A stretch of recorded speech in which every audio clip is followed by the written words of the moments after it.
Bien, es momento de la perspectiva electoral. Marcos Pineda Godoy, muy buen día. ¿Qué tal, mi querido Teodoro? Qué gusto en saludarte a ti y a todo el auditorio de Irradia Noticias Morelos. La perspectiva electoral de hoy se titula Al carajo los fraudes. Las formas que se han ideado para cometer fraudes electorales en México y en algunos otros países son muy variadas. En cualquier caso, un fraude electoral, aunque no se logre cometer, el mero intento de llevarlo a cabo resulta reprobable, condenable, y en diferentes legislaciones del mundo se establecen sanciones, incluso de tipo penal, para quienes lo perpetren o se propongan hacerlo.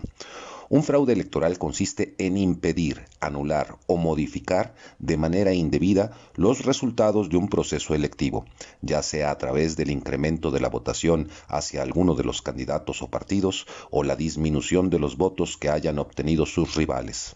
A veces han llegado a ocurrir ambos al mismo tiempo. De país en país suele haber diferencias entre lo que se considera legal o ilegal en un proceso electoral, pero en todos se establecen normas dirigidas a cumplir con el espíritu fundamental de la democracia, que los gobernados elijan libremente a quienes los habrán de gobernar y decidan la forma en que quieran ser gobernados. También hay democracias en las que se distinguen actos que pudieran no ser ilegales, pero sí son considerados inmorales, como, por ejemplo, la indebida intromisión de los gobernantes a favor o en contra de candidatos o partidos políticos.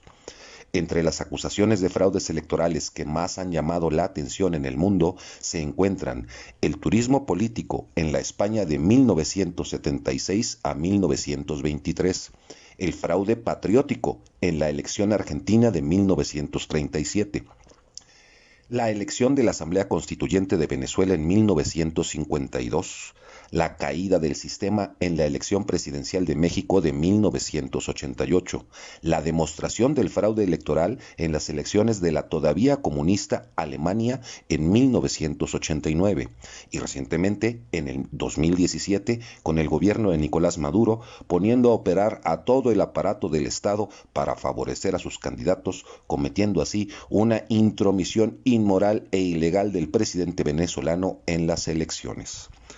Esos son fraudes de los que hay evidencia histórica, pero hay más casos, tanto de fraudes probados como de acusaciones, con mayor o menor sustento en cada caso, pero los hay. Y los mismos se han dado en mayor cantidad y severidad en países latinoamericanos y en gobiernos con líderes autoritarios, ya sean de izquierda o de derecha, progresistas o conservadores. El distintivo es la existencia de un líder autoritario que desea conservar el poder y utilizar los recursos del Estado para su propósito. Por todo lo anterior, llaman poderosamente la atención las declaraciones del presidente de México, Andrés Manuel López Obrador, cuando en su gira de la semana pasada se pronunció por mandar al carajo los fraudes electorales.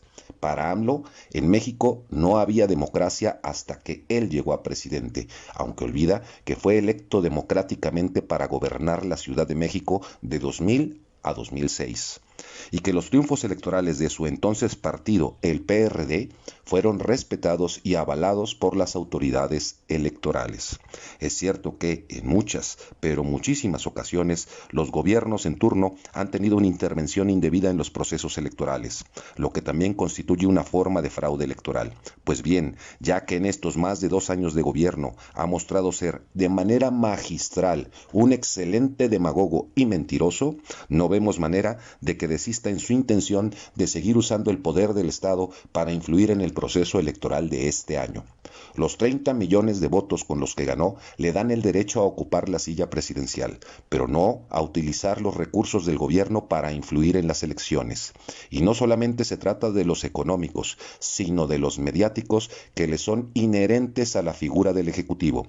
Los opositores de Andrés Manuel, que son más de 30 millones de atomizados y divididos inconformes con su régimen, harían muy mal en dejar de insistir en que se impida al presidente que continúe con la propaganda política y los ataques a sus adversarios dentro de sus conferencias de prensa mañaneras.